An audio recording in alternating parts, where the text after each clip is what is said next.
here?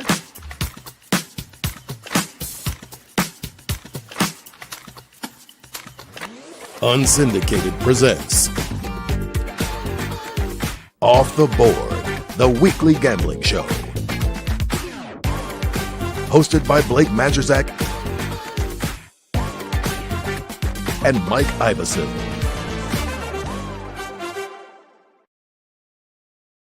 Welcome into this week's edition of Off the Board, and I'm Blake Majchrzak, and I am hot. You're hot. more than hot. If there's got to be a word for something more than hot, you are an absolute fire, and I love it. Doesn't make any sense. I don't know where it came from. I don't know what happened, but I'll take it. And he's Mike Iavasile, by the way. And I am absolutely cold. No, you're not that bad. Cold. But it gets to, so you said you don't know what happened, what turned around. It is what it is, right? By the end of the year, it's kind of like baseball. I always think, like, you have these guys that come out at the beginning of the baseball season and they're hitting 500. They're still going to be batting 200 at the end of the year. They're 200. Their average is 200 all the time. It's just like betting. You're going to be the better you are at the end of the year. I sent you on Twitter the article from the guy that I follow, Josh Applebaum, and he talked about, you have to remember, you're never as good as your best week of betting, and you're not as bad as your worst week betting. And always remember, Monday starts a new week with some new games to follow, right? We count that as, I feel like Tuesday starts the new week, though. This is true, but Monday Night Football. The NFL lines will come out Sunday night. The NCAA lines will come out Saturday night. So Monday morning, you collect your data, and people are already betting into them, and you can see where those lines are moving. So let me ask you this. I have this written down because betting is really easy when you're winning, right? Yes. And it's super freaking hard when you're losing. Like, when you're looking at the lines, getting it ready for today's show, was it easy? Did you find it easier, a little bit smoother? No, because I'm a spray the board guy. Now it's just I got one college game, and like we were talking before the show, this is like a sneaky good NFL slate. Yeah. And when it's good teams playing good teams like it is this week in the NFL, and bad teams playing bad teams, which we're also seeing, I feel like that makes it more difficult. And then the obvious ones, because in the NFL, the obvious ones never work out that way. They're never obvious. Like we were talking, like we have a spread this week, the Ravens and the Giants. That's 16.5 points. It's a giant spread. But first of all, I mentally can't trust the Giants. I can't bet on them. But then at the same time, that spread is way too big. The Ravens have not looked like the world beaters they did earlier in the season. Right. So that gets into my question, though. So when you're looking at that, and you laid some bets, right? I'm going to bet. I'm a betting man. I'm betting that Blake laid some bets. When you laid those bets, did you do it with ease, though? I know there's some tough games out there, but when you came down to it, you said, I'm taking this line right here. Did you do it with a little bit more ease with how you did last week? Yeah. You did. Yeah. My NFL picks have been good this year. Yes. Oh, absolutely. It's my college picks that have sucked. And it's funny how we came into this. You were the NCAA guy. I was the NFL guy, and we are absolutely all backwards. Because it's funny, if you read further down in that article I sent you, it talked about when you got to watch, just like, I spit out all these public biases and stuff. Like, as you start to lose, you start to question the lines. You start to question the biases that you think you know. I was looking at stuff in the beginning of the year before I read that beginning of the week, before I got into that article. I was struggling. I'm going to flat out admit it. I was reeling. My betting percentage went from 56 to 53%. That's how bad this weekend was for me. Yeah. I took a huge hit. I gave a lot. I donated a lot back, but you start questioning the line moves. I would see them. I could figure it out. I could see the betting splits. I knew where the lines were going to go. or it didn't throw me off when they did move. Like I just tracked my stuff during the week. Blake, my mind was blown up to like Tuesday. I was like, I can't do this. Like, I don't know what I'm doing. And I just stopped. I read that article and it's coming. It's getting a little, I all of a sudden then it went a little bit easier. Not to mention, as I said 2 weeks ago, I was trying something new. And this is the first week I'm actually doing it. The last 2 weeks, I just tested it. And the funny thing is if I would have done it and started 2 weeks ago, I would probably have 6 to 7 less losses. It's not getting me more wins. It's definitely getting me more less losses. I think the games that I would have taken out were 2-6 at the end of it all. Yeah. This is the first week that I met. So that was also kind of, you know me, it messes with my mind. It doesn't take much. I was questioning a lot of things, but then I read that article and you just got to stick to what you do and how you do it. And you got to trust it. Line moves are line moves. The lines didn't move any this week, but man, was my head a mess after last week. I'm just beating myself up because I meant to earlier in the week, and it's a game we're going to talk about in a little bit. The total in Army Navy 2 weeks ago was at like 45. Okay, now that would have been. Now it's at 39. Earlier in the week, though, it was at 41.5. Yes. So that when we get on. Oh yeah, when we get into it. So this is funny. This is one of those. I never knew it was at 45. If I would have known it was at 45, I would have it in my account at 41.5 because me and my wife were out and she was in the store and I was just waiting for her. So I'm like, well, screw it. Let me start looking at stuff. So I started looking at it and I saw it at 41.5. And I saw her coming out. So I just sat the phone down. I'm like, that's definitely a fire when I get home.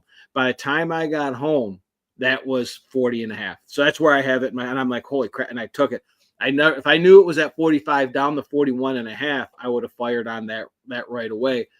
But I did at that time. I did get them Army at a good number too. So I'm happy with that. Nice. Well, let's get into last week's slate real quick. No, make it stop. I'm sorry. I'm happy about it. So, and you should be. You made a comeback, baby. I did a comeback for the ages. One good week will do that. Is there any games out of these that stick out to you? Anything that you were like, you kind of talked about it before the show with that Penn State Oregon game, how that under was never going to happen. I agree. Yeah. But any other ones that stuck out to you? Yeah. I mean, when I look at this board, after I calmed my head down, probably yesterday, I can look at this board and I can say, I got a little bit of everything here. This wasn't an absolute disaster, like abort, you know, the Army under that game was going under. Blake, if I were to tell you in a game you had an under in, there was only 4 possessions in the second half and they needed 28 points to go over or 21 points to go over. And there was only 4 possessions, you'd feel pretty good, right? Yeah. They scored.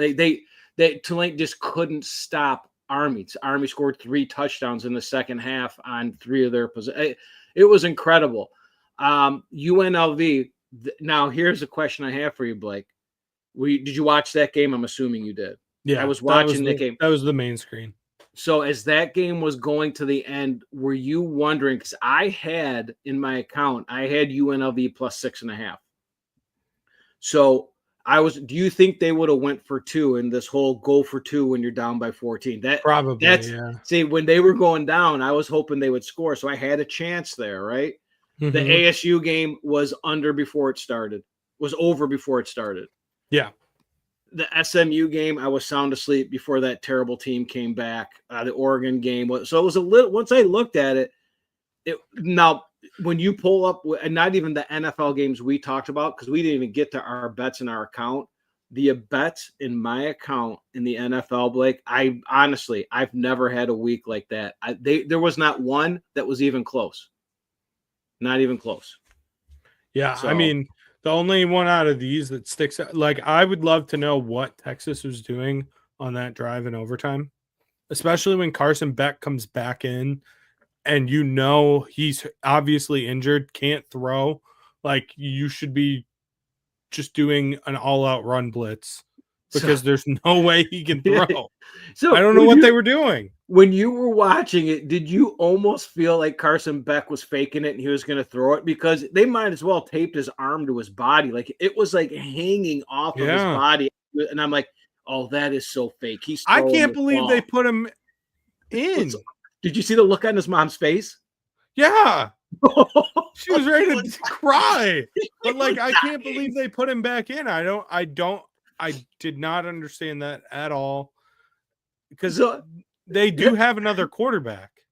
That's the other thing. It was just such great TV because you got Carson Beck and they were showing his mom when he got hurt and everything going on. And then the backup gets absolutely lit up on that play. Then they got that mom and the moms are hugging. And then she turns around and her son's running out. That was great TV. I was dying. That was unbelievable. And then that Clemson kicker just has balls of steel. That he did you see the video? He winked to the sideline before he nailed that kick. Then you know what? I'm glad I lost that bet because that makes me very happy. That makes me very happy. That was such a doy like kick return. It was just that game was crazy. But yeah, it was a good week. I'm happy with the results. I would fire on probably everything again. Like legitimately every bet I made, I would fire on again. Yeah, I would say the only one, if I had to redo, would be the ASU. I would still take the Oregon Penn State under.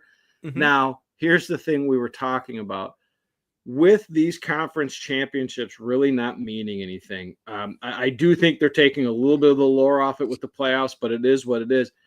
We said in the show last week, the only worry about the under in that Penn State game is if Penn State didn't play like Penn State and they decided to open it up, and they did. Now, do they do that and think they can try to outscore Oregon if they had to win to get in? That was my question watching that. And I think they play that game totally different, and that game goes under if it was win to get in. The only reason I say no is because of how well Penn State ran the football that game. Right. Their offense was opened up, but like the reason why they could open up their offense the way they did is because they had so much success running the ball. I just thought they got into this. Let's see what I felt it was like, let's see what our offense can do. It doesn't matter whether we win or lose. Let's see if we can outscore them. Whereas they know they can't outscore them. Like they were just trying it because it didn't matter whether they won or lost. In the back of my mind, of course, it's because it was a losing bet. But in the back of my mind, I was thinking, if this game was win to get in, I just think you would get a different game out of Penn State. But I know I see what you're saying with the run, and I guarantee that's purely a betting mindset that I have. Yeah, no, I get what you're saying. On to the NFL, real quick on these. Great week for me. I'm very happy. Seems to be a theme. It feels like it was a month ago, that Detroit Green Bay game. Right? Like, it feels so long ago. But that was a fantastic game, obviously.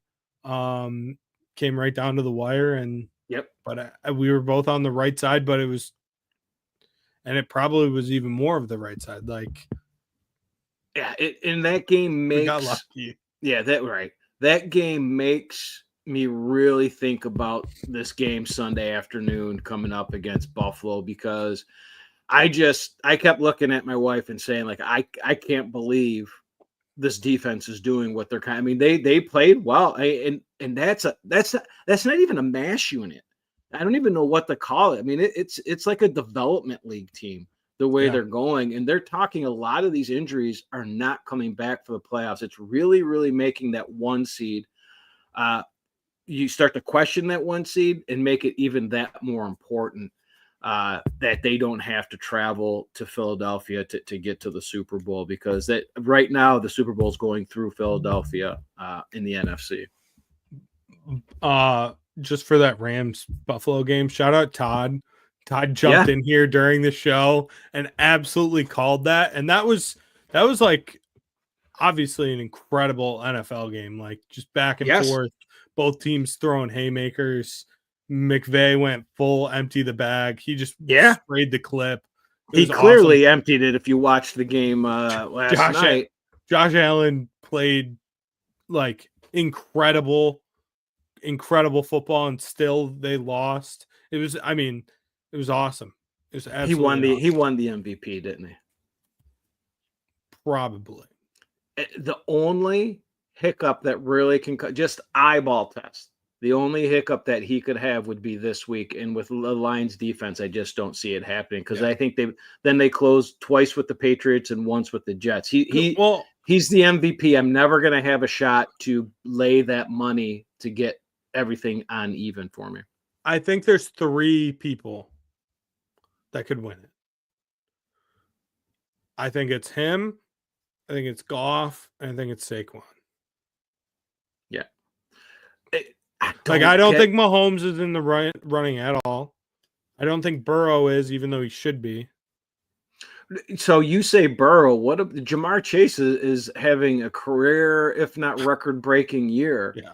So I keep thinking of, you made the comment of putting money on Burrow at 9-1 for offensive player of the year, which is a great.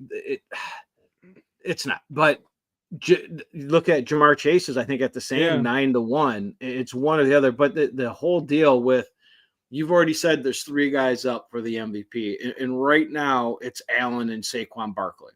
Yeah, by far. I don't understand why Lamar Jackson's even in there. People are just throwing money on him. He's having a good year, but you just can't. Whoever wins the MVP, the other guy's winning the offensive player of the year. It's just probably. It's just. It'll probably be Allen MVP and Saquon offense. 100%. Now the only reason, can we parlay that? How does that work? Right. The parlay those futures. You're the parlay master right now. You figure it out and tell me about it. The only reason I would want, well, there's a couple reasons. If Saquon wins MVP, one, I have a Saquon 7 or 6.5 or 7-1 in my account. But if Allen doesn't get MVP, that increases, I think, McDermott's value to get Coach of the Year, because they don't give those. They usually don't give both. Okay, so those are both the favorites to win. Yeah, those, and I cannot parlay them. Yeah, Jamar Chase is second though at plus 750. I love gambling. Obviously, we're here right now, but I am so sick and tired of some of the crap that they pull now that it's big time. Yeah, you could have walked in, you could have parlayed anything you wanted, and they would take it. Now, like, oh, you can't put this and that. Screw you. That is so dumb. Because there's a couple times I've tried it. I tried in the beginning of the year to do a Josh Allen, Derrick Henry, and then what would have another one been? And I think it was Watt for Defensive Player of the Year. They were all the favorites at that time, but they were still plus money because it was early in the year, and it wouldn't let me do it. I mean, that's a losing bet. Derrick Henry's not going to win Offensive Player of the Year now. Yeah. They should have taken it. They would have taken my money. I'm also tired of they call these the same game parlays now, and you do notice when you do that the odds go down. And they change the numbers and they change it. That pisses me off too. Like, stop it. You're already taking my money. Make it more exciting. Make it more exciting. Make me think that my $10 is going to turn into 1,000, not 100. Knock it off. Do you have anything else you want to yell about? Are you upset about anything else? Oh, I'm upset about a lot of things. I don't even remember where we're at. Don't even get me started, because we look at the show bets for the NFL. I don't even want to get into what I had in my account. It is so bad I don't even remember it. I can't even. It was disgusting. You wipe it away. This is, like you said, it's a new week. Monday starts a new week. I did. I wiped it away. I wiped it away, and I am ready. Yes. Real quick, so you don't completely wipe it away. Todd, can you show the percentages? Because I'm making a comeback. What do you mean making a comeback? You made the comeback. Look at that. That is awesome. I want awesome. 500 though. I want it. That is awesome. Yes, we do. We all want to at least go 500 because it's, again, these aren't all the bets that we have in our account. These are bets that we think people are going to be watching. So to go 500 when a majority of these bets we may not have in our accounts is pretty cool. I think that 500 mark is going to be pretty awesome if one of us can get to it. And let's be honest, I have for you. You don't have the majority. I have Right. the majority of them. This I'm is just this a is this is degenerate. true. I'm a little bit more picky. Yes, you show patience. This is your older age. You show patience. You're willing to let it ride a little bit. Me, I I'm just just like I see numbers. I'm like, Yes. oh, let me click here. Yeah, you're clicking there, and I'm telling these bets to get off my lawn. Are you ready to get into I am. the I most turned the page. patriotic game of the year? Yeah. Oh, absolutely. I'm very excited about it. Like I said, I have turned the page. I'm on my medication, so I'm not as hyper as I was last week. But let's get this going. All right. Army Navy Commander in Chief Trophy. This is one of my favorite games of the year every year. The pageantry, everything that comes with it. It's in DC this year. Army is favored by 6.5. Over under here is 39. Since 2005, the under in games between service academies is 47, 11, and 1. We saw it hit earlier this year as well with, I believe it was Navy and Air Force. Air Force. I absolutely I truly believe that if you do not bet the under, if you bet the over in Army Navy, you hate America. You hate defense of this country. Okay? Yeah. This is defense. That's what it's all about. This game will be over in 2 hours. It's incredible. I love it. Yeah, this is a game you sit around with your family eating hot dogs and apple pie and root against human achievement. You want people to suck. It's come on, is that not the American way? Come on, that is it. Americans hate achievement. They want to root against achievement, and that's what we're going to do here. I know we're both doing it.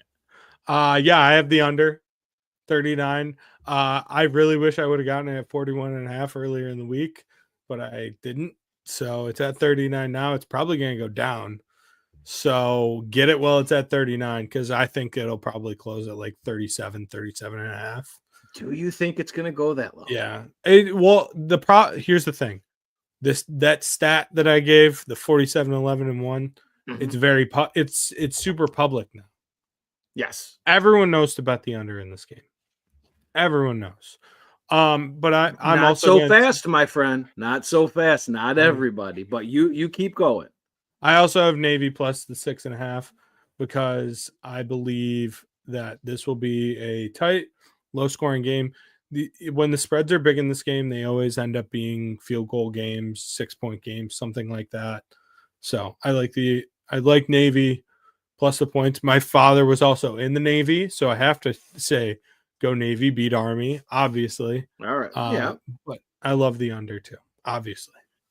Look at you. Look at you taking Navy and going all going all sharp on me here. I love it. I love you going with the odds there. But it's not. I just pulled this up. That's why I'm a little bit distracted. Okay, it's actually changed. The number's going up, but everybody is okay. All right. There's more people on the over actually, Blake. Can you believe that? They hate defense. Out in Vegas, it's up to 40. It's back up to 40. That's why I don't know if it's going to get to 37. The offenses are playing real well. I mean, the Army quarterback's good, but let me get into my spiel here, okay? As we've said, we've got it here for the show at 6.5 and 39. I do have a side and a total in my account. All right, everyone knows the story of this rivalry. You just laid it out pretty good there, Blake. Everyone knows you take the under in this game. But at some point, the streak's got to stop. And I think a lot of people are seeing that thinking it's going to stop this week. The offenses are really clicking. Navy changed their offense. It started off hot, got a little bit colder. Army's doing a little bit better. Navy has gone over this total, went over this total last week. Army has soared by this total the last 3 weeks. Despite 60% of the bets at the time I did this, 60% of the bets were on the over. Like it's a very popular. A lot of people are starting to take it. That was at one book. And then at the other book, it had a sharp 68-75 split. Despite that, this line opened at 41.5. You even said 45, and it's dropped all the way down as low as 38.5. I'm siding with history. I'm sharding. I always say that. I always get that little slip of the tongue there. Nice. I'm siding with the sharp reverse line movement. I'm going under 39. I didn't get it at the 41.5, as I was telling you. I saw it, and I decided to wait till I got home. I did get it at 40.5 in my account. Now, at that same time, when I was looking at it, I was in such a rush to get that under in. I looked and I saw Army was at 4.5. So I took Army at 4.5. I still like them at 6.5. I just look at it and I think Army's the better team. I think they've got the better offense. Let me see the pros and the Joes. So everyone's kind of on this one. You got 84% of the bets, 98% of the money, 91% of the bets, 94. So very popular. This is very uncommon for me. This is a very popular bet to be with Army. So I'm going with the Joes. I'm going with the pros. I'm siding with the other side of America, the Army side. I think Bryson Daly's going to have a big day. Let's just hope it's not too big. I really like that kid. I think he's perfect for that system and what they're doing. So there's going to be, I don't know. I like it at 4.5, 6.5. I don't know if it's going to tick to that 7. Did you say it ticked to 7 yet? No, it's going the other way. Okay. Because there's some books that have it at 6 right now. It's coming between back down. 6. So 6.5. So 6.5 is where it's going to top out. There'll be some buyback down to 6. The thing is, I mean, really, how many possessions are going to be in this game? That's what I'm saying. It'll be like that's the best part about this game. It starts, I think, at 2:00. It'll be over by 4:30. Oh, easily. And it's great.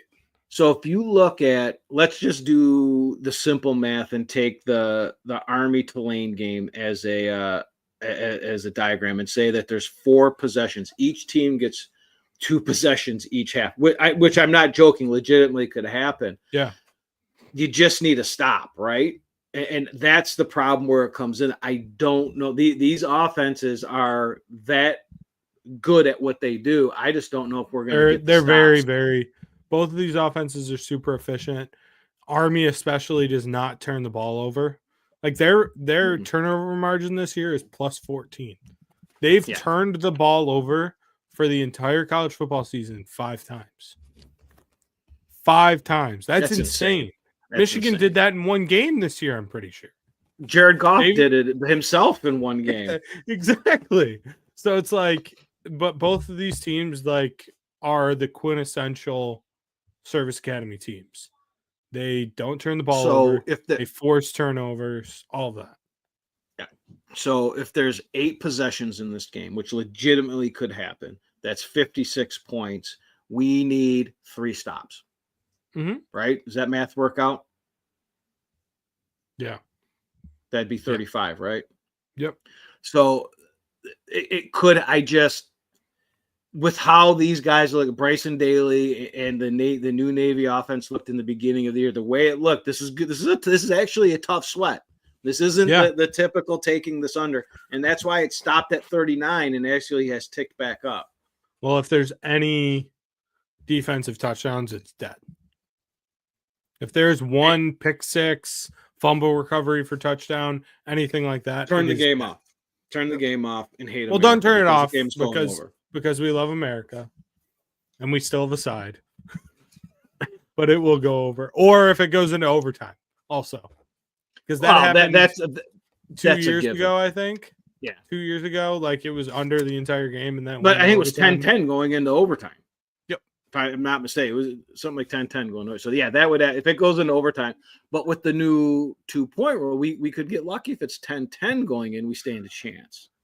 A chance, yes. A chance. So you want to talk? You ready to talk a little playoff? Get a look at this beautiful bracket. Let's go. Let's go. There's just so much.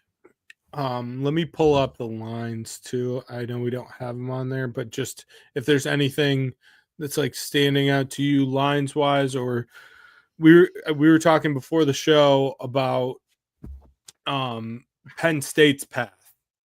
And Penn State right now to make the semis, what did I say? It was like minus 205. Yeah, which is incredible. Yeah. So, and I think that they're going to get there. Their path is insanely easy. Out of all these teams, SMU has to go all the way to Happy Valley and play in like 16-degree weather, which is that's the best great. part about this playoff. It's awesome. That home field is something that we were also talking about. It's something that's going to add something real special to this. But there has to be another round of home. The teams with buys also have to be able to. Those fans need that too. So Indiana Notre Dame right now is a 7.5 point spread. SMU Penn State's 8.5. Penn State favored by 8.5. Texas is favored by 11 over Clemson, and then Ohio State's 7.5 against Tennessee. If you were gonna pick one dog to win outright, money line, sprinkle in it, which one are you going with? Tennessee. You can get that plus 230 right now. Yep. I think I would do Indiana. I know that Indiana, like Notre Dame, has obviously looked very good, especially since that Northern Illinois game. I just think that like matchup wise, this is actually like a very tight game. Like I think 7.5 is too big of a spread. You're talking about an Indiana team that doesn't have crazy travel, obviously. Like they have the least amount of travel out of all of these teams. I could see that being a tight, higher scoring game. I see the higher scoring because as we were going back and forth in text messages when Notre Dame was playing USC. I hate Notre Dame's defense, and I think it's there to be had. I do believe Leonard is really coming into his own, looking like a Josh Allen type kind of player. I like the Irish offense. I could see the over coming in there, but I don't know. I like Notre Dame. I liked them. Like I said, it was 15-1 odds before I got so mad at their defense. I couldn't take it. They're 10-1, I believe, as we stand right now. But I mean, I could see that. I would, if we were sitting here, I'd be taking the points. Yeah. I'd be taking the points. We'll see what it's at. I mean, next week, and because obviously these games are next week, but we're just kind of looking ahead. What out of these first round matchups, what quarterbacks do you trust? Because you know how I am. That goes into a lot of my picks. Like Ohio State, Tennessee, I don't trust either of them. No. Quinn, no. Klubnik has been playing out of his mind. He's going to get murdered. He's going to get murdered. You can say you trust him. Texas's defense. I'm just say it like his week. performance in that ACC championship game was incredible. If he can, 4 this touchdowns, is what I'll tell no you. picks. If he can do anything, watch out. They 100% because the winner of that game is going to the semis. Yes, because Ewers can't do crap, and that's what. And so it would be even more of a dream for me if Clemson won, because the look ahead line I think is 4.5. Clemson minus 4.5 against ASU, and I will put my mortgage on that. And yes, you can replay this if this ends up happening. I still think it's going to be Texas, and I'm going to lay my money on Texas. However, at 11.5 points, which is what the look ahead is, I hope they bet that down. People are so in love with Arizona State, and I get it. It's a great story. What's the Scadaboo? Is that the guy's name? Yeah. So he should be a Heisman finalist, and he's not. Come on. He should. So be. you're over who? I'm saying send a fifth guy. Look, no, I'm saying no. Come on, we're not giving out ribbons for guys that had a nice year, and it's a nice story what they did. Just taking a look at, I've never been as mad as I was watching that Arizona State Iowa State game, a meaningless, pointless, stupid football game, and everyone's love for Scadaboo. The guy's good. He runs hard. He plays hard. I'm not ripping on him. But Iowa State played the worst football game I'd ever seen, and they couldn't tackle little peewee players out there, let alone if they made just, and I'm being honest here, if they made 3 tackles against Scadaboo, he doesn't have 120 of the yards, if not more than he has, because they hit him behind the line of scrimmage and not with just bad tackling. They had him. That was bad. Texas isn't going to miss those tackles. So Scadaboo, Mike I'll be taking his white under. running backs. Mike hates white running backs. That's what we've So taken out of this. let's take that one thing for one further. I hate announcers that just go into this love affair with people and they don't speak the truth. Not one person could look at that and say, that was awful tackling. In those 3 runs, he should have had a net minus 5 yards. And he had 120, I think. So come on. So that right there is going to influence that line. It's going to influence bettors to bet them, and I'm going to hammer against them. I'm going to take whoever wins that game against Arizona State. I agree with you, 1,000%. What about you know what, Aller? I might trust him. You know what? I don't trust James Franklin. Would you said you would have trusted him before that Oregon game? No. That he impressed. That Penn State impressed in that Oregon game. Yeah. I don't trust. Okay, but if you're legitimately asking me, out of all 12 of these teams, what quarterback am I like? I'm willing to put my hard-earned money on, and I trust to win a national championship. There's one. There's one. It's Dylan Gabriel. That's it. Yeah. I mean, you jump up. Yeah, 100%. Now, I myself, if we're just sticking with the first round here, I'm going with Leonard from Notre Dame. I like the kid. Yeah, I don't trust him. He throws some, but he's coming along. And when we're looking at with what we're doing here with all these guys, I would trust the Indiana quarterback Rourke over him, honestly. The kid's just played so much football. Yeah, I just don't like the way he looked against Ohio State. I don't know in that, but I tell you what I would trust him against is that unbelievably awful secondary from Notre Dame. I mean, Indiana puts up points, man. They have like the 3rd highest point differential in the country. They're awesome. As mad as I am that teams, Alabama, Ole Miss, these teams that would have been Florida, that would have been so much fun to watch in this. I think they're football teams that would have been fun to watch in these games. This F's hard. These games are gonna I don't like them. I'm not happy with them. I think we could get better. But you look at it, and the more I look at it, and the more I'm watching these. And I watched all the numbers this week. And I stopped so I could put some NFL bets in today. And I said, I'm not picking it back up until Monday to look at it. And I can't wait to see what's looking at me. And I hope my numbers work that I can fire on every game.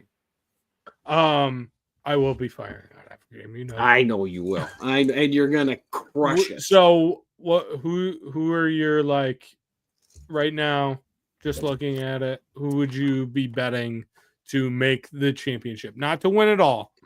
Just to make the championship. What are the 2 teams from each side of the bracket? See that? So I've got 2 teams on one side. I think Penn State has that easy path to it, but you have to look at what the easiest path always is. Doesn't always work out. So I'm still going to go back to my original. I'm going to take Notre Dame on the bottom and Oregon on the other side. Oregon, I don't know how buys mess with you. Look what it does in Major League Baseball with the playoffs. It really does. Keeping in a rhythm. Football's brutal. You could get injuries and you do get beat down, but you might get a little bit out of rhythm. But I can't get away from how good Oregon looks every week since they had those 2 hiccups and they played with their food the first couple weeks of the season. But they're just dynamite and they're fun to watch. Yeah, I agree. I picked Oregon. My 2 teams at the beginning of the season that I talked about with Sean were Texas and Oregon. Now they could be playing, in the semis. I think Oregon will be there. And in the bottom of the bracket, though, I would honestly say Penn State. Yeah, I mean, I love Penn State's path. I love the thought of a Penn State Notre Dame semifinal game too. Oh yeah, I think that will be incredible. Yeah, it could work. It could work out to some turds out here. I mean, looking at it, but I mean, if somehow SMU goes into Penn State and wins that game, and we get an SMU Boise State game, of course I'm going to watch it, but I'm not going to be happy about it. Yeah, no. The fact that Georgia is, I mean, maybe it's a good thing Georgia's on their backup quarterback because Beck looked like crap. I mean, Kirby is gonna spin zone that so much. Like we haven't even talked about Georgia, the number 2 overall seed, and that they have all that talent all across the field, but they don't have the quarterback right now. We don't know what they have at quarterback, so it's like, how am I gonna put, like, gambling wise? How am I gonna put faith in a team that I don't know about the quarterback situation? I have no idea. Right. I mean, it just adds up. For them, that bye they have the best. That bye will help them so much. Them and Boise State. It's gonna help Boise State. It's still disappointing that we're not going to get to see the Smurf turf, but Genty needs to rest. He is a beaten up man. And while we're sitting here and we're talking about Genty, I took a snapshot here. Did you see the comment by Brock Heward? And I loved it because it was during the game. I was watching the game. I heard him talking about it, but you gotta remind me because it was. If only coaches voted in the Heisman, Ashton Genty would win the Heisman. I fully believe that. They know Travis Hunter's the most spectacular and most dynamic, but the best player who's elevated his team to a championship, the playoff, and a CFP bye is Genty. It speaks volumes. But that's not what the award is. It's the most outstanding player of college football. It's not the best. It's not the most valuable. It's the most outstanding. I got you. But I tell you what, you got to take a look at where Genty was and those odds they're coming down. There's money coming. There's money coming in. People are starting to doubt whether they're going to give it to Travis Hunter. Will they? 100%. Do you know the most lopsided victory in Heisman history? I'm sure I do, but I can't.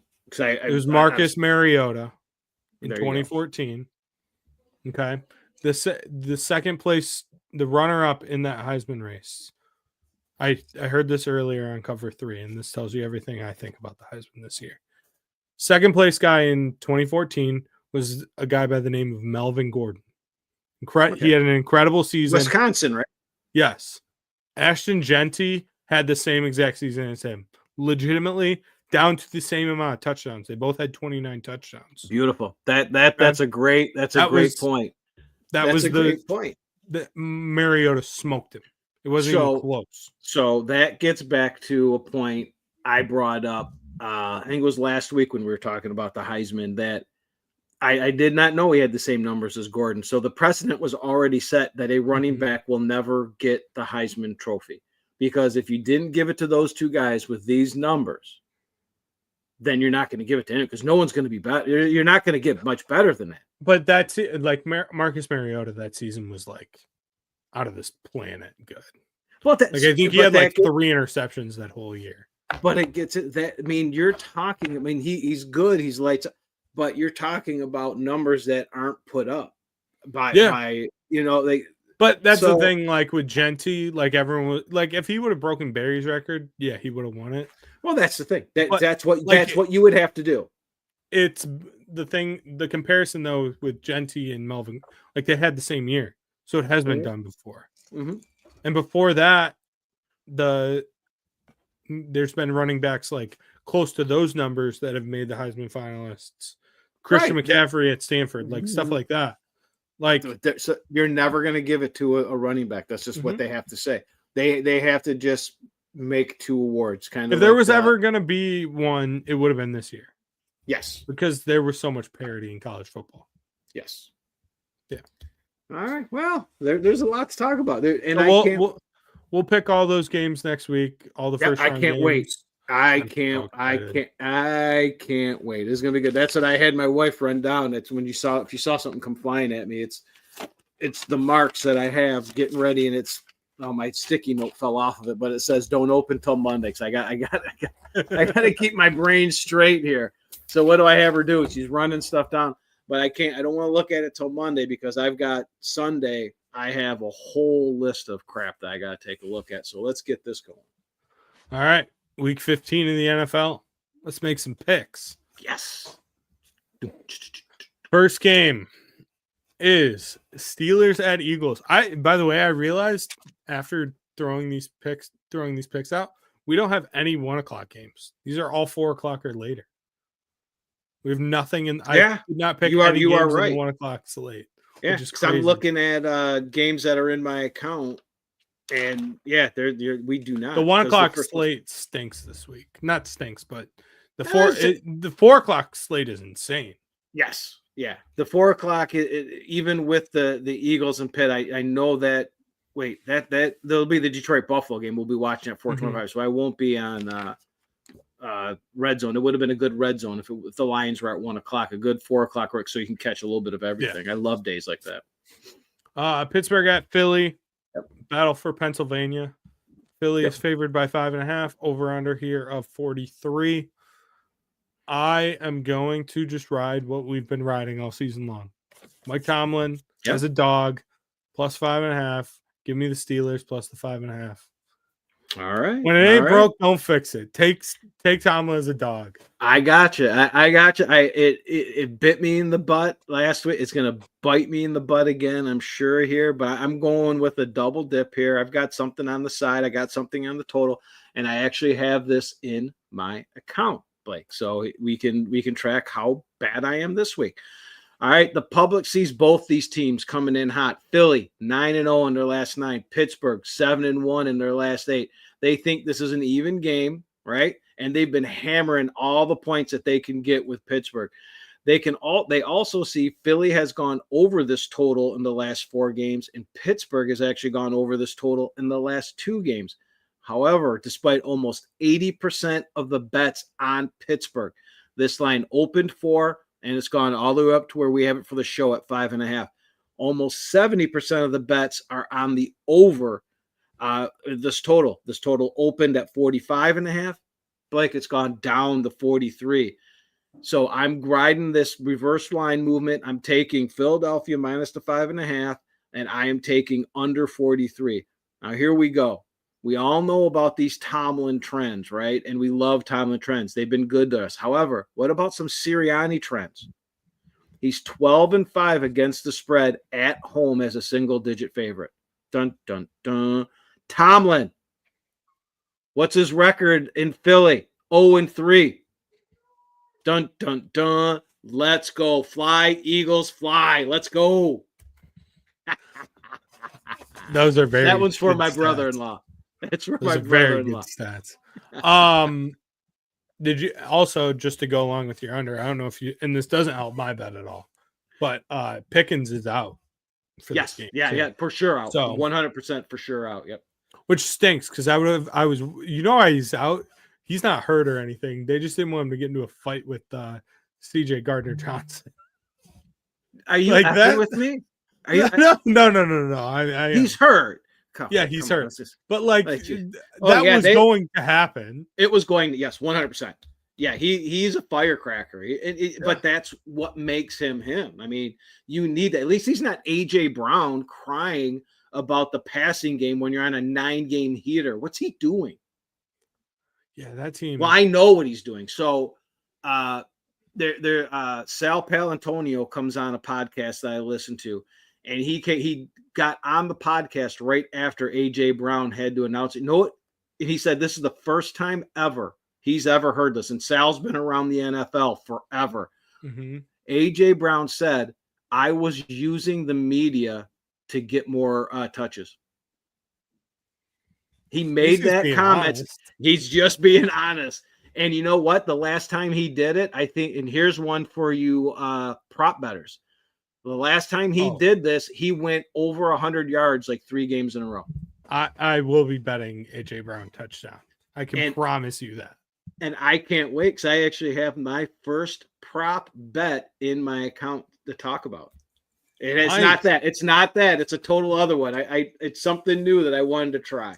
Yeah, no. And then you had like this week, just to talk about wide receiver divas for a second. You had Debo complaining that he's not getting the ball enough. He had like 3 drops last night.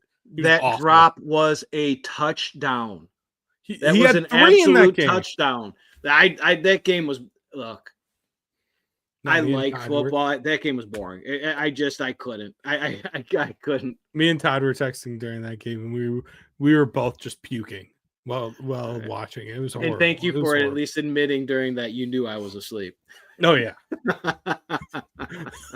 All right, next game, Denver at Indy. This is a big game for wild cards, so that's why I threw it on here.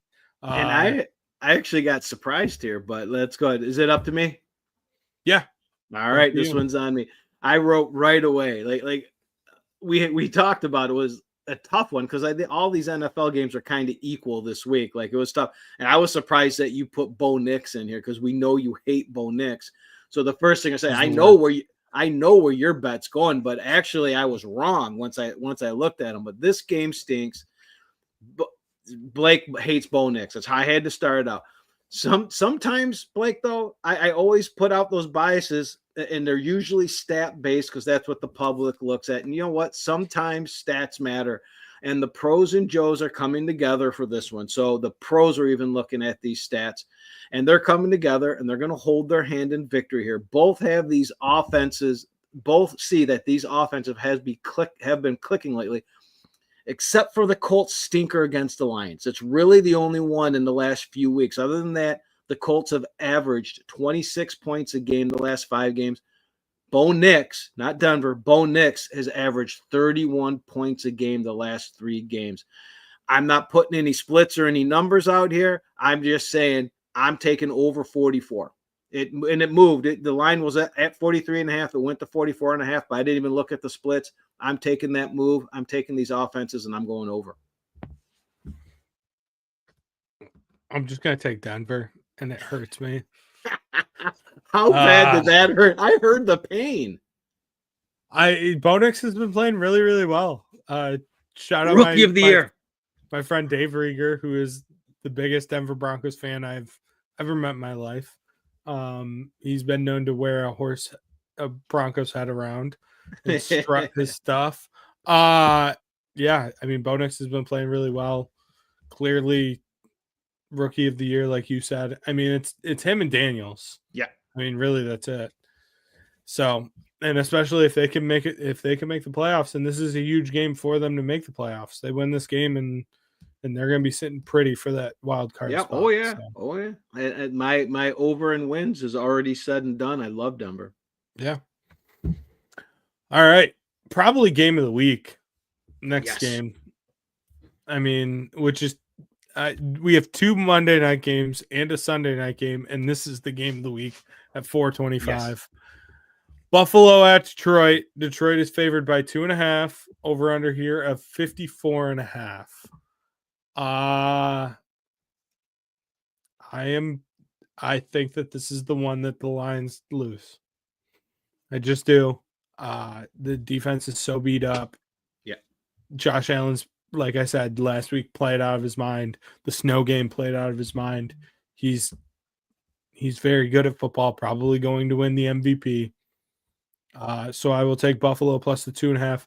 I'm also just going to take the over because if the Lions have a chance in this game, they have to outscore Buffalo, just like the Rams did last week. Yeah. So you got to score. Yeah, and looking at everything, when I was looking at this game, this is a total stay away game for me. One, I try to stay away from Lions games. but there's just two sides to this. There's sharps on Buffalo. There's sharps on Detroit. There's sharps on over. There's sharps on the under. If you're looking at taking a side, the number really moved quickly towards Buffalo. That's something to take a look at. And so you're getting 2.5 is real good, but I'm going to stick with the total here. This total opened up at, and this is going to sound weird for the way I bet, so stick with me here. The total opened at 52.5 and has been as high as 55, with 74% of the money up to 97% of the money at some of the books on the over.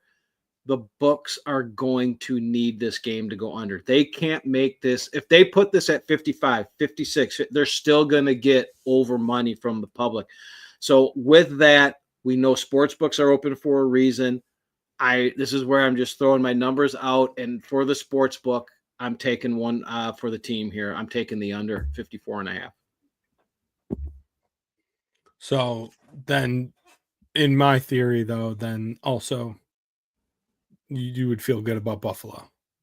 Oh God, yeah. Where that line, just game script, everything says Buffalo here. I'm saying with an under. Oh God, yes. Yeah. I need somehow a miracle of Josh Allen to fall on his face here for my MVP. I've got so much money wrapped up in this damn MVP, and the only one I couldn't catch up to was Josh frickin' Allen, and that's on me.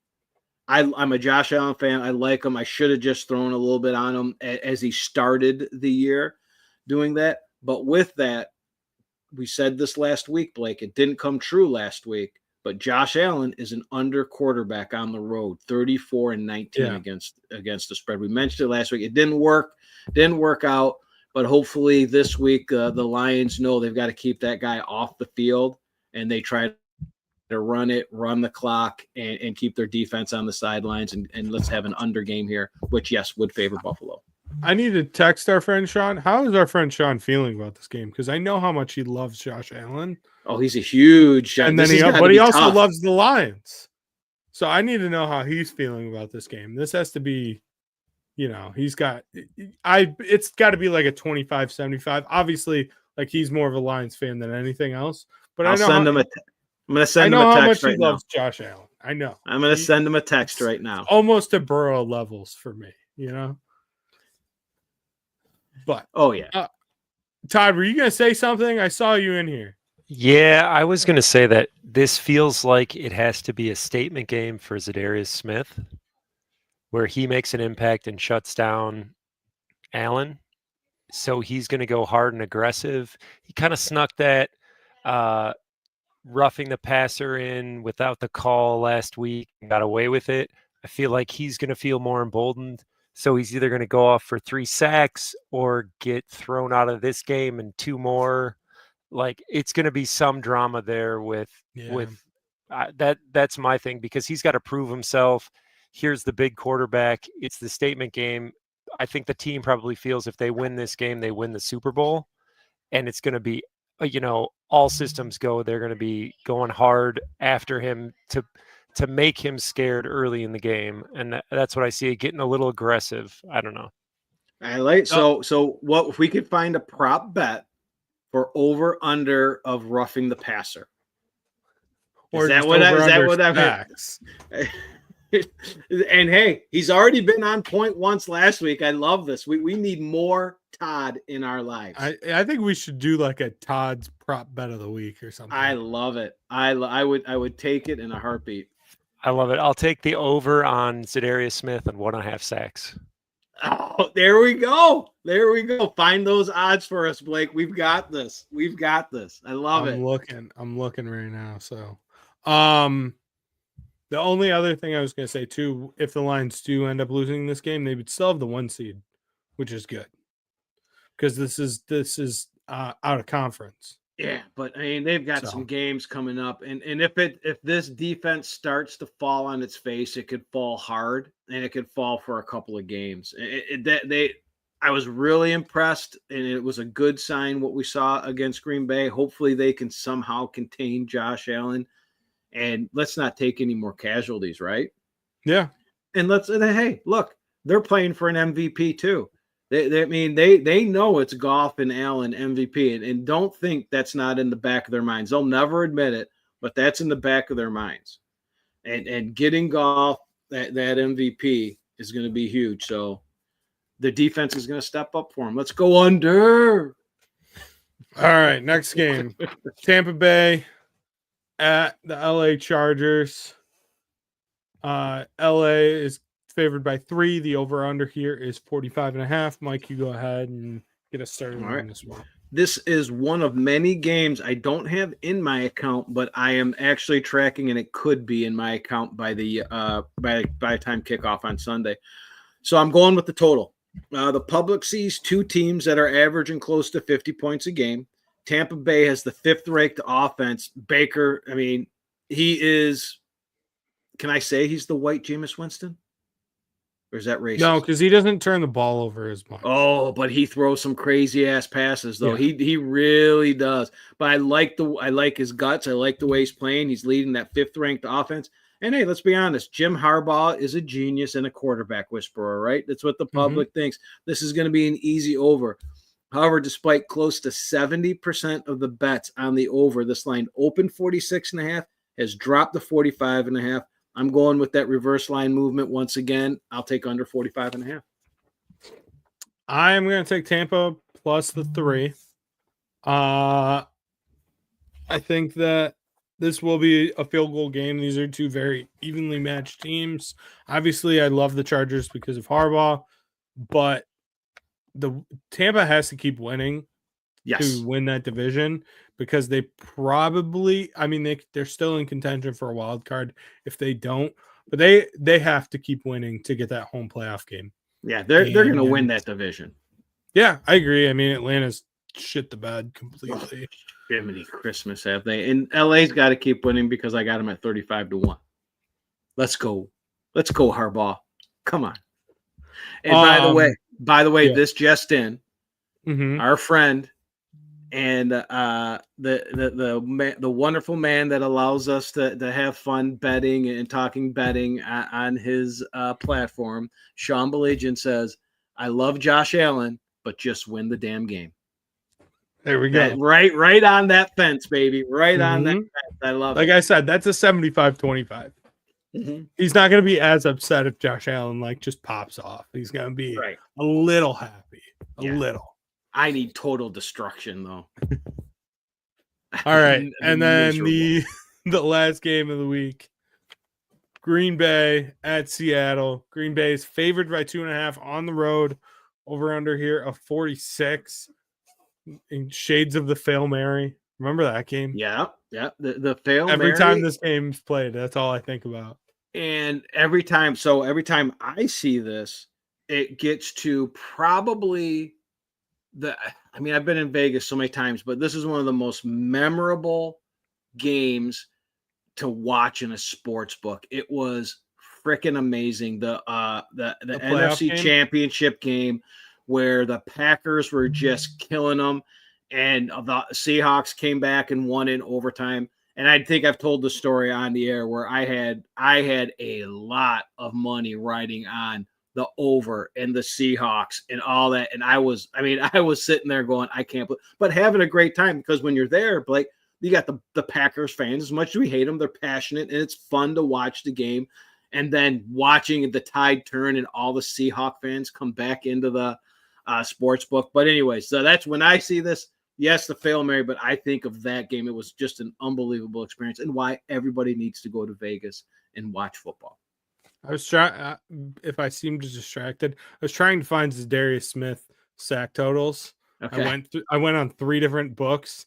The only person that you can bet on right now on the lines to record a sack is Jack Campbell. That's it. Oh, geez. That'll change by Sunday. Yeah, that'll change by Sunday. I was just trying to get some early lines for Todd, you know? I like it. We'll be on that. We'll be in the group chat on that one. Am I up or are you up here? I am up. And I'm going to take Green Bay minus the 2.5. I know that they're traveling west, all of that.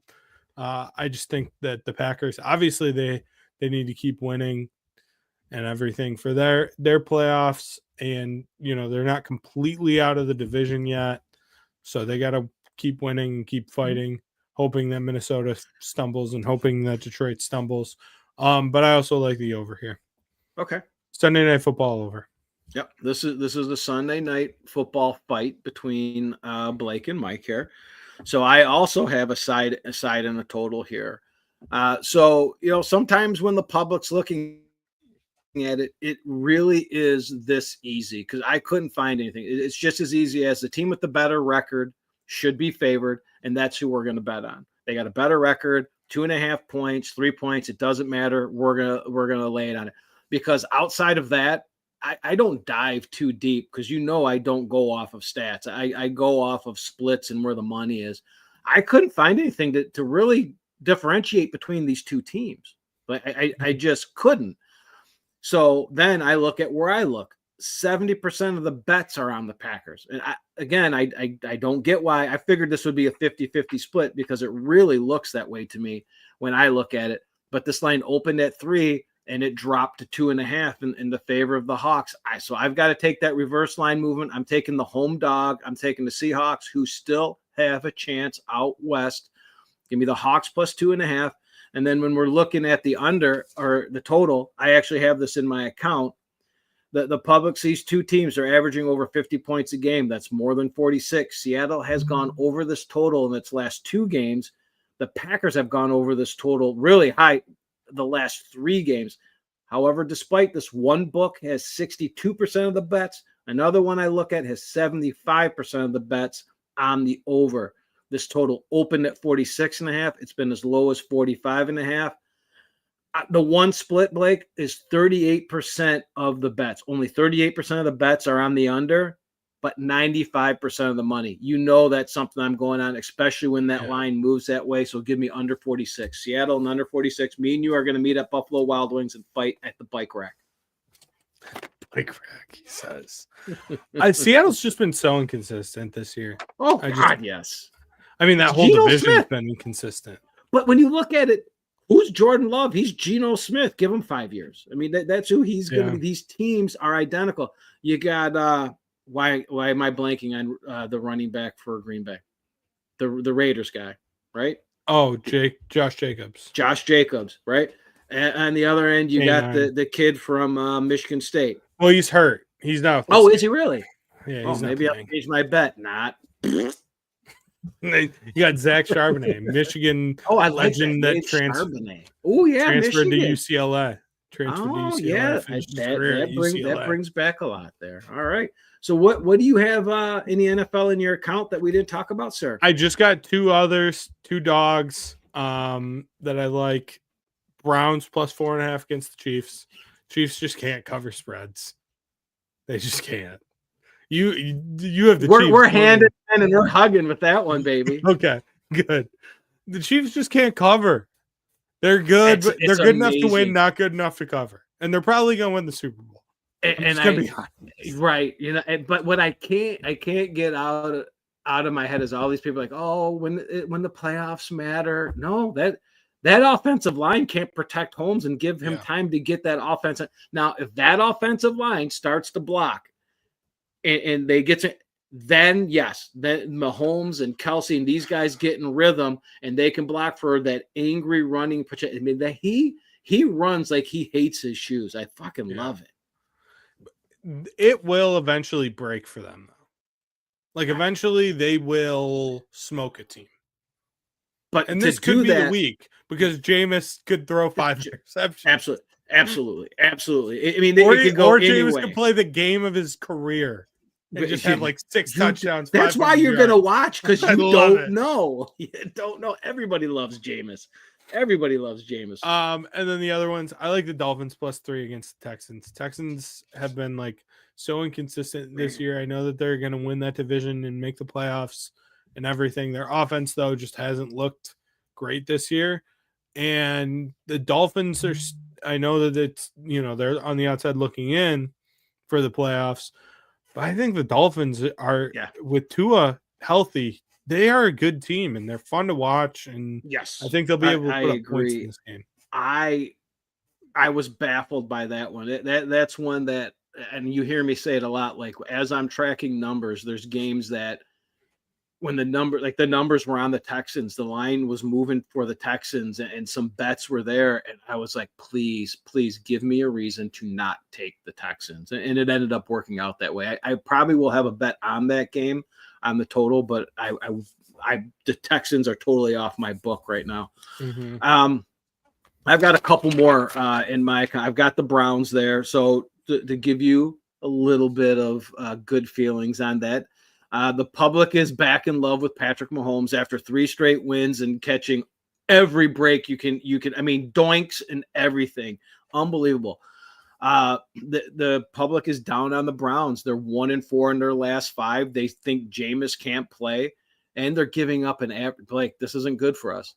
The Browns are giving up an average of 35 points when they lose. Okay, but how many of those points are Jameis pick sixes? Right. And well, 14? come on. And come on. God's going to give him less. Isn't that what he said?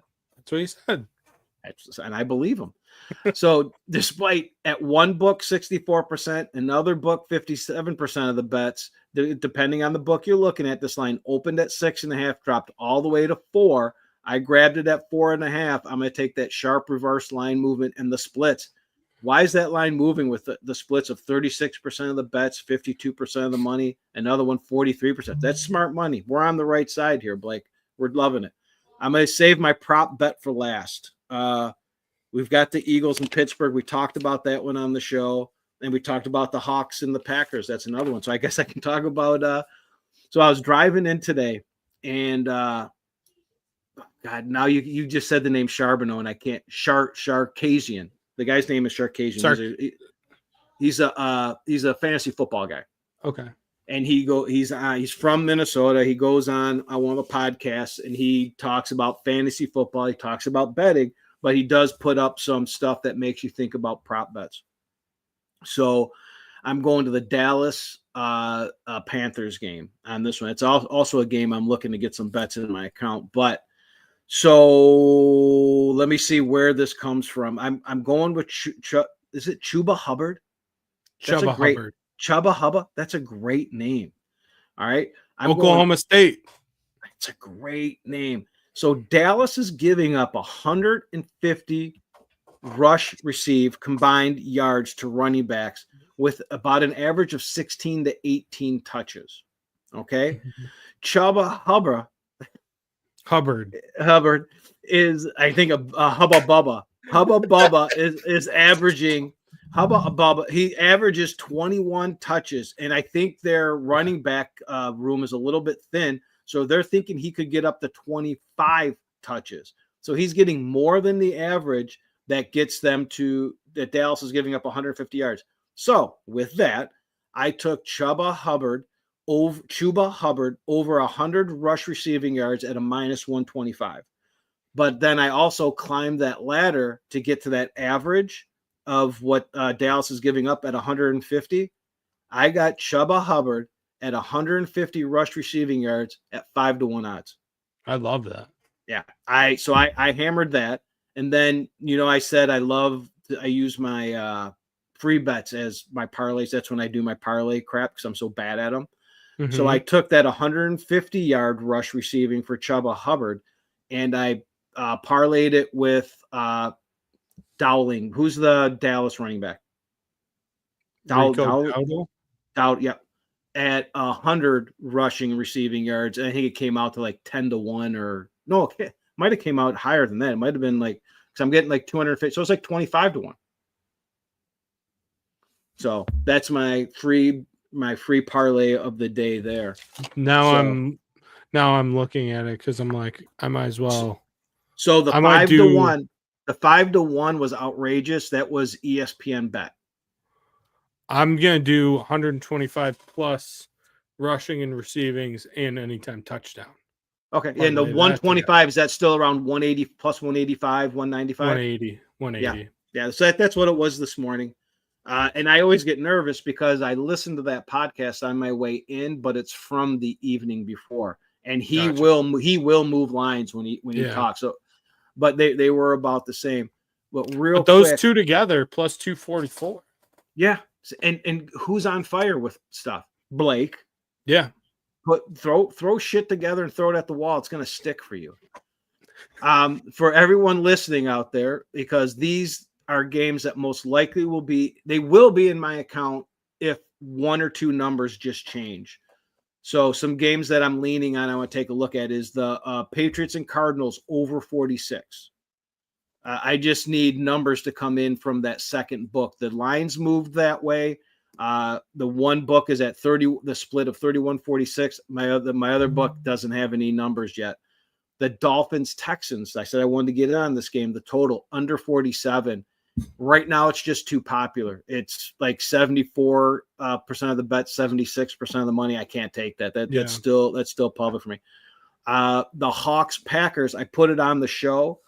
I'm waiting for one of the books to get a little bit sharper. Right now, that number is at 35% of the bets, 35% of the money. I want to see a little bit of a separation there, and I will.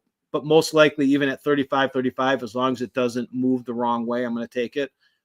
Cincinnati, your boy Joe Burrow, I'm going to take them and the Titans under 46. I need that other book's numbers to come in. The Bucks and Chargers, we went over for the show. I will take that under as soon as if it stays sharp. This one I think might run the other way.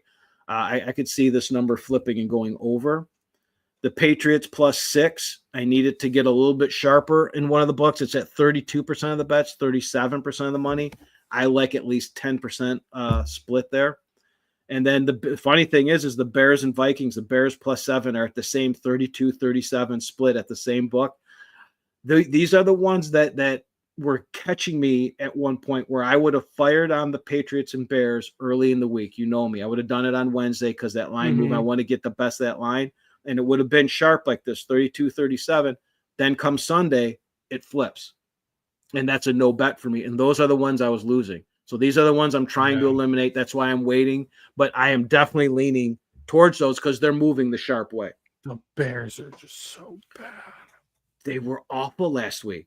That was I know. You usually get a bump, right?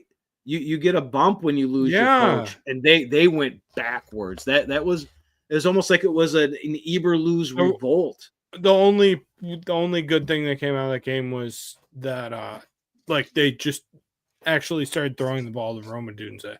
That was it. Yeah. And they've got to get something. It'll get right. So because the funny thing is, have you been listening and reading a lot about the Belichick leaving, going to North Carolina? Yeah. I sent you the thing. They took my boy Lombardi. I hate it. Yeah. So I can't listen to his podcast anymore. But he was like I watch a murder show and they'll say like, you never knew he's going to be a murderer, but there were signs. So they were talking on the podcast and they said they had no idea this was coming, but there were signs because Lombardi was talking about he was getting together every Monday with McDaniels. Wait, not McDaniel. Who's the McVay? Offensive what's that? No, the offensive coach that went to the Raiders, got fired, was Belichick's offensive guy. It's not McDaniels, is it? I always get these guys because there's McDaniels, there's Josh McDaniels. Yeah. Fatty Patricia and Belichick and Lombardi were having Zoom calls every Monday. And what they were doing is they were reviewing every coaching job that might be coming open. They were watching film on every game to see what players they went. This was NFL. Why I'm bringing this up is the only job that they targeted in the NFL was the Bears. Really? Yep, that was the only one. But they really think that Belichick's been blacklisted, and he has family connections with the North Carolina program. And they went there, and I can't wait to see them run it like an NFL program. I think it's going to be great for college football. I think this is going to be awesome. I agree. I don't know how successful it's going to be. Yeah, that's wait and see. FAFO, right? If they can have decent, if they can have above average high school recruiting, I think it'll be successful. Yep. If they rely too heavily on the portal and just don't use the high school evaluations at all, then I don't think it will be. Yep. You have to have some level of high school recruiting to be successful in college football still.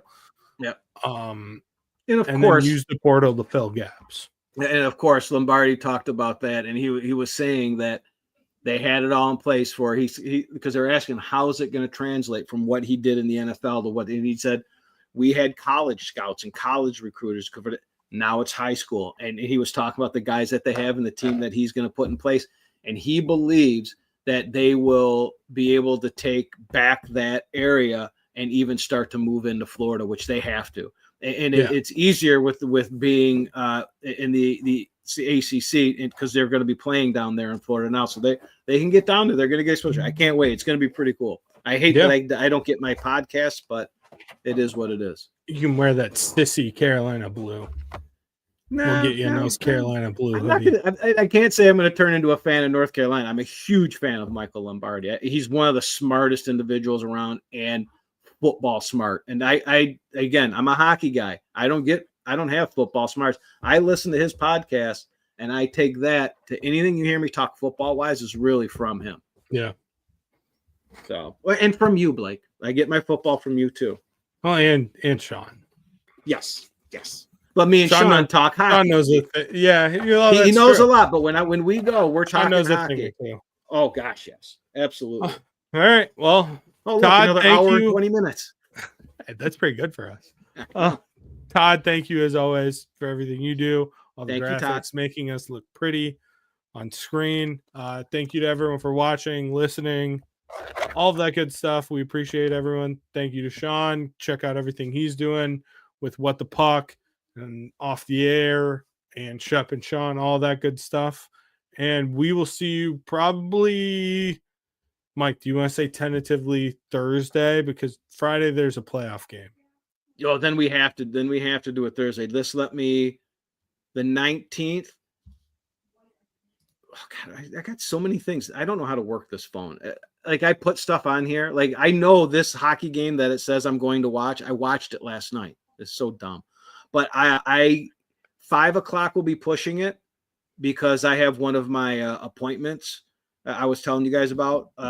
It's at 4. It should only take me 15 minutes, but then it takes me time to get home and adjust my brain. So like a 5:30, 6 o'clock will be fine. Yeah, we'll go a little later. That's fine. No worries. All right. And we'll see everyone next week. Thank you for watching. Thank you for listening.